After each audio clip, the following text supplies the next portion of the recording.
नमस्कार, आप देख रहे हैं दैनिक साथी हरियाणा। साथियों, एनसीईआरटी की बजाय कई गुना तक महंगी प्राइवेट प्रकाशकों की किताबें खरीदने के लिए अभिभावकों को मजबूर करने वाले प्राइवेट स्कूल लोगों की जेबों पर डाका डालने का काम कर रहे हैं। साल दर साल इस तरह के आरोप लगते रहे हैं, लेकिन कार्रवाई के नाम पर महज खाना पूर्ति कर पूरे मसले को सल्टा दिया जाता है। इस साल भी शिक्षा मंत्री के पास करीब 57 शिकायतें इस तरह की पहुंच चुकी हैं। अब कमेटी गठन कर कार्रवाई की बात कही जा रही है, लेकिन हर साल इस तरह के दावे होते रहे हैं। वहीं हरियाणा शिक्षा बोर्ड ने एक कदम आगे बढ़ते हुए प्राइवेट व सरकारी स्कूलों की कक्षाओं में जाकर बैग चेक करने का ऐलान कर दिया है। कहा गया है कि यदि महंगी प्राइवेट प्रकाशकों की किताबें बैग में पाई गई तो मान्यता तक रद्द की जा सकती है, लेकिन इन दावों पर सवाल भी अनेक हैं। देखना होगा कि कार्रवाई हो पाती है या नहीं। बता दें कि बड़े बड़े स्कूल पॉलिटिशियन ही चला रहे हैं, ऐसे में कार्रवाई कैसे होगी? वह किसी भी दल का नेता हो, अधिकतर स्कूल जो बड़े स्कूल हैं तमाम दलों के नेताओं की ओर से चलाए जा रहे हैं। वहीं दूसरी ओर देखिए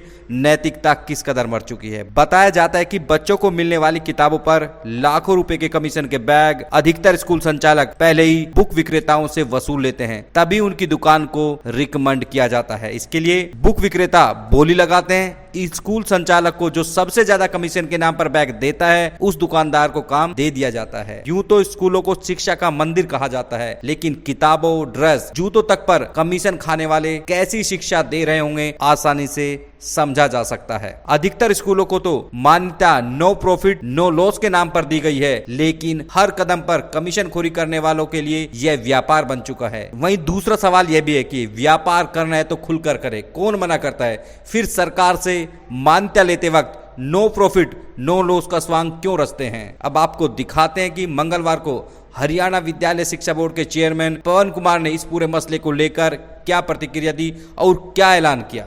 जहाँ तक सरकार की तरफ से पब्लिकेशन का सवाल है, 8वीं क्लास तक सरकार सभी सरकारी स्कूलों में free of cost books provide कर रही है।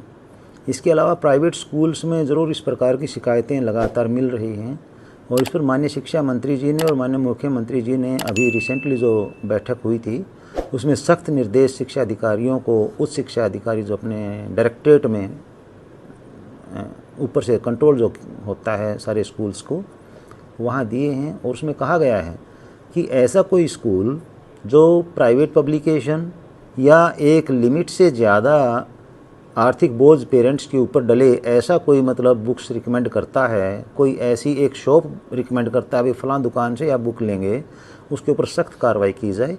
जहाँ तक बोर्ड के लेवल का सवाल है, जैसे ही अभी आने वाले टाइम में क्लासेस शुरू हो जाएंगी, हम बाकायदा फ्लाइंग कंस्टिट्यूट करके सभी प्राइवेट और सरकारी स्कूल्स में बच्चों की बुक्स चेक करवाएंगे और जिस किसी स्कूल में हमें प्राइवेट पब्लिकेशन या इस टाइप का पब्लिकेशन मिलता है जिसमें आर्थिक बोझ ज़्यादा पड़ा है पेरेंट्स पर, उस स्कूल के विरुद्ध सख्त कार्रवाई की जाएगी।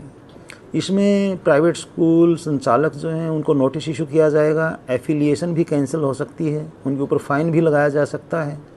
जो प्राइवेट स्कूल इस प्रकार के वायलेशन ऑफ रूल करेंगे उन पर टाइम टू टाइम जैसे जैसे सरकार के निर्देश हैं उसके अनुसार कार्रवाई की जाएगी। ये मई के पहले सप्ताह में ही हम शुरू कर देंगे, क्योंकि अभी फ़िलहाल बोर्ड के सभी कर्मचारी और अधिकारी रिजल्ट कंपाइलेशन और रिजल्ट डिक्लेयर करने के जो प्रक्रिया है उसमें व्यस्त हैं।